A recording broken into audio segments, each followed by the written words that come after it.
Umphakathi wasezinqoleni ogwini oluseningizimu nesifundazwe ukhala ngokungalungiswa kwamahhovisi kamasipala eRay enyokeni abathi-ke abe usizo kakhulu kubona njengoba-ke ayehlinzekela ngamahhovisi ezasekhaya kwa-Home Affairs.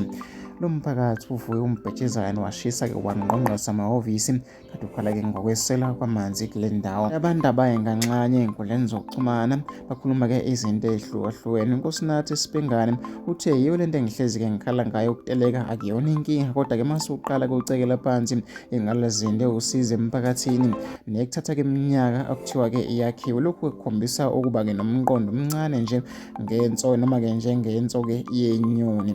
Kanti-ke uDale Msweli uthi-ke abazibonele ingane bahlakaniphe kakhulu bona wey'ngane wethu. Kanti-ke uNjabulelo Cele uthi kanti-ke inganekwane noma-ke abasilungise bona-ke umuzi nomuzi-ke awufakwe-ke imali bayilungise njengokuvuthiswa-ke kwabo khona-ke beyogcina wey'ngane zawethu. Kanti uZakhele Xema uthi umphakathi ukhala kanjani ngoba yiwo-ke noma-ke owazenza ngokudestroy-ke infrastructure-ke yawo kungenasidingo-ke ayikhale wey'ngane zawethu. Ngiyafisa ukuthi ngizomela ekhaya ukuthi wena cabangani-ke ngalolu daba.